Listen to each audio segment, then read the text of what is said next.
Hello guys, मेरा channel subscribe करो। मेरा कार्टून देखो, बढ़िया मस्त कार्टून है, पूरा बढ़िया। देखो मेरा कार्टून कैसा लगा, उसका लाइक शेयर करो, उसके बाद ठीक है मेरी प्यारी माँ। तभी बाहर से कांच टूटने की आवाज आती है। मालती गुस्से में बौखलाकर बाहर आती है जहां कंचन पोछा लगा रही थी। मालती को देखते ही कंचन सहम सी गई। क्यों री काली करमजली, आज मेरी बेटी के लिए कितना बड़ा दिन है। तूने जानबूझकर इस शुभ घड़ी में कांच तोड़ दिया। नहीं माँ, मैं तो पोछा लगा रही थी, गलती से गुलदस्ता गिर गया। कहते हुए कंचन कपकपाई जा रही थी क्योंकि उस दिन बड़ी ठंड थी। क्यों री, हाथों में जान नहीं है क्या? खाने को तो 10-10 रोटी एक बार में खा जाती है। अच्छे से पोछा लगा, फर्श एकदम चमकना चाहिए, और उसके बाद चाय समोसे नाश्ता भी बना देना। ये कहते हुए मालती जानबूझकर उस बेचारी के पैरों पर से चढ़कर चली जाती है, जिससे कड़ाके की ठंड के मौसम में उस बेचारी की चीख निकल जाती है। माँ, माँ मेरा हाथ कंचन के साथ ऐसा जुल्म होता देखकर बिछौने पर लकवे में पड़े वासुदेव की आंखों से टप टप आंसू चूने लगते हैं। थोड़ी देर में वसुंधरा अपने बेटे कार्तिक के साथ विद्या को देखने आती है। तभी कंचन चाय नाश्ता लेकर परोसती है। आंटी जी नाश्ता। मालती जी, ये लड़की कौन है? जी ये इस घर की नौकरानी है। ये सुनते ही कंचन की आंखों में आंसू भर आते हैं। वो लड़के वालों के बीच से जाने लगी। तभी विद्या ने कहा, कंचन जरा रुक। माँ जी, ये इस घर की नौकरानी नहीं बल्कि मेरी बहन कंचन है। विद्या के शब्दों में कंचन के लिए एक बड़ा मान था। बड़ा प्यार है दोनों बहनों के बीच। बहन जी, मुझे मेरे कार्तिक के लिए आपकी विद्या पसंद है। तभी कंचन को उसके काले रंग के लिए नीचे दिखाते हुए मालती ने इतरा कर कहा, पसंद तो आनी ही थी वसुंधरा जी। मेरी विद्या किसी होर से कम थोड़ी है। गोरी है, सुंदर है, कोई भी खोट नहीं है मेरी बच्ची में। अच्छा जी, अब हम चलते हैं, जल्द ही बारात लेकर आएंगे। वसुंधरा के जाने के बाद मालती कंचन पर आग बबूला होकर बोली, क्यों री काली कलोटन, तुझे कहा था ना कि अपने बदसूरत मुंह पर घूंघट ओढ़ कर बाहर आने को। अगर तेरी वजह से आज मेरी कोरी बेटी का रिश्ता कट जाता तो तेरी तो शादी हो नहीं रही। कम से कम अपनी बहन का तो घर बस जाने दे। अपनी सौतेली माँ मालती का दिया गया ताना कांटों की तरह कंचन के मन पर जा लगा। माँ, क्या मिलता है तुम्हें इस बेचारी का दिल दुखाकर? तू चुप कर विद्या, भूल मत, ये तेरी सौतेली बहन है। ये कभी तेरी खुशियां नहीं चाहेगी बल्कि तेरा बुरा चाहेगी। एक दिन तू बड़ा पछताएगी विद्या। ये कहकर मालती वहां से चली गई और कंचन फूट फूट कर रो पड़ी। विद्या, क्या मैं इतनी बुरी हूं कि अपनी बहन की शादी तोड़वा दूंगी? विद्या ने कंचन के आंसू पोंछे और डबडबाई आंखों से उसे देखकर कहा, मेरी बहन, माँ ने सिर्फ तेरा ऊपरी रंग देखा, आज तक तेरा प्यार भरा मन देखा ही नहीं। मगर तुम्हारी ये बहन है ना? भले ही विद्या और कंचन सौतेली बहन थीं, मगर दोनों के बीच सगी बहनों से बढ़कर प्यार था। हालांकि विद्या गोरी सुंदर थी और कंचन काली, मगर उसके बाल उतने ही लंबे काले। वसुदेव ने अपनी पहली पत्नी सुलोचना के मरने के बाद मालती से दूसरी शादी की। हालांकि दोनों का यह पुनर्विवाह था। मालती अपनी बेटी विद्या को साथ लेकर आई। विद्या ने तो कंचन को अपनी बहन मान लिया था, मगर मालती कंचन के काले रंग की वजह से उसे बेटी न ही मान सकी और न ही अपना सकी। यह भेदभाव वसुदेव से देखा नहीं गया और वो सदमे में चले गई। हालांकि मालती ने कंचन को गरीब घर में ब्याहने के लिए बहुत से ऐसे रिश्ते देखे, मगर उसके काले रंग के चलते वो भी रिश्ते वाले उसे ठुकरा गए, क्योंकि कहते हैं ना, नियति का तय हुआ कोई नहीं टाल सका। जिसके बाद विद्या की शादी अमीर घर में तय हो गई और गुजरते दिन के साथ शादी की रस्में अब शुरू हो गईं। विद्या बेटी, देख, मैंने तेरी हल्दी और मेहंदी के लिए 2 लहंगे बनवाए हैं। सुंदर है? हाँ माँ, बहुत सुंदर है। पर माँ, कंचन के लिए लहंगा? कंचन का नाम सुनते ही मालती चिढ़ गई। अरे शादी तेरी है, उसकी थोड़ी होने वाली है। दुल्हन तू है और कंचन मेरी बहन।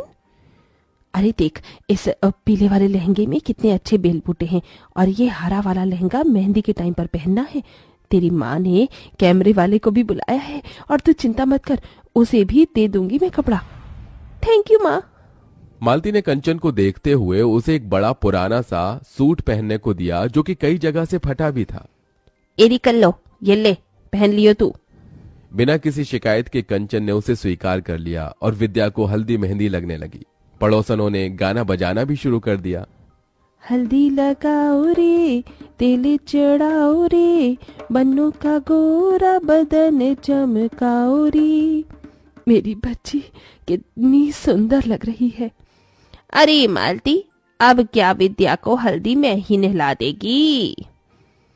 और क्या, रज रज के हल्दी लगाऊंगी, तभी तो मेरी विद्या का गोरा रंग खिलेगा। सबने बारी बारी से विद्या को हल्दी लगाई, मगर कंचन एकदम पीछे खड़ी थी। कंचन, तू अपनी बहन को हल्दी नहीं लगाएगी? आना, दूर क्यों खड़ी है? तभी मालती ने कंचन को हल्दी लगाने से रोक दिया। क्या हुआ माँ, तुमने मुझे रोक क्यों दिया? क्योंकि मैं नहीं चाहती कि तू अपने इन मनहूस काले हाथों से मेरी बेटी को हल्दी लगाए। कहीं मेरी बेटी का रिश्ता टूट गया तो? इतना अच्छा घर द्वार मिला है। मालती के साथ सभी पड़ोसन भी कंचन पर ताना कसने लगी। ठीक कह रही है मालती। अरे ये तो है ही अभागिन, दुनिया में आते ही माँ को खा गई। वही तो, इसे तो इस शादी के शुभ रस्मों से भी दूर ही रखो, इसकी काली नजर न लग जाए। होने वाली दुल्हन को वैसे भी इतनी गोरी और सुंदर जो है। बस बहुत हुआ। मैं मानती हूँ कि मेरी बहन का मुझे हल्दी लगाना मेरे लिए शुभ है। कंचन, मुझे हल्दी लगा। कंचन ने अपनी गोरी बहन को हल्दी मेहंदी लगाई, तभी कुछ हल्दी उसके चेहरे पर लग गई। हे राम, ये तो अपशकुन है। दुल्हन की हल्दी इसे भी लग गई। कंचन उस हल्दी को धोने लगी, तभी रुक जा कंचन, कहने दे इन्हें जो कहना है। मेरे लिए ये शुभ शगुन है। मुझे तो डर है बहना, कहीं ये कल्लो अपनी बहन की शादी काट कर खुद ना दुल्हन बन जाए। ये सुनकर तो जैसे मालती के मन में डर बैठ गया। शादी का दिन भी आ गया। कंचन विद्या के लिए खुश भी थी और उदास भी। विद्या, आज तू अपनी इस अभागन बहन को छोड़कर ससुराल चली जाएगी और मैं इस घर में तेरे बिना अकेली रह जाऊंगी। तभी दुल्हन बनी विद्या अपने बालों में से थोड़ा गजरा निकालकर कंचन के बाल में लगा देती है। इस गजरे में तो मेरी बहन के लंबे काले बाल एकदम कह ढा रहे हैं। इतने में बारात आ जाती है। तभी मालती कंचन को अपने पास बुलाती है। माँ, आपने बुलाया? हाँ कंचन, तू अपनी बहन से कितना प्यार करती है? अचानक ये सवाल क्यों माँ? क्योंकि मैं जानती हूँ, जब से विद्या का रिश्ता इतने बड़े घर द्वार में लगा है तो तुझसे देखा नहीं जा रहा। इसीलिए तू ये रिश्ता काटना चाहती है ताकि तेरी ताल गल सके और तेरी कोरी बहन की जगह कार्तिक से तू शादी कर सके। ये सुनकर कंचन टूट सी गई। नहीं माँ, ऐसा नहीं है। अगर ऐसा नहीं है तो फिर क्यों सजी धजी है तू? शादी तो तेरी बहन की है। साबित कर दे कि तू मेरी विद्या का बुरा नहीं चाहती। और फिर कंचन ने वहां रखा गमला अपने पैरों पर गिरा लिया, जिससे कि ठंड के उस मौसम में वो तड़प गई। माँ, लो माँ, इस बदनसीब बहन ने साबित कर दिया। आप अगर चाहती हैं कि मैं विद्या की शादी में शामिल न हूं तो मैं नहीं जाऊंगी माँ। तभी दूर से आदर्श ने ये सब देखा। उधर विद्या कंचन को ढूंढने लगी। आदर्श ने उसे सारी बात बता दी, साथ ही अपना फैसला सुनाया। वसुंधरा मामी, मैं कंचन का हाथ थामना चाहता हूँ, उससे शादी करना चाहता हूँ। ये सुनकर विद्या कंचन के लिए बहुत खुश हुई।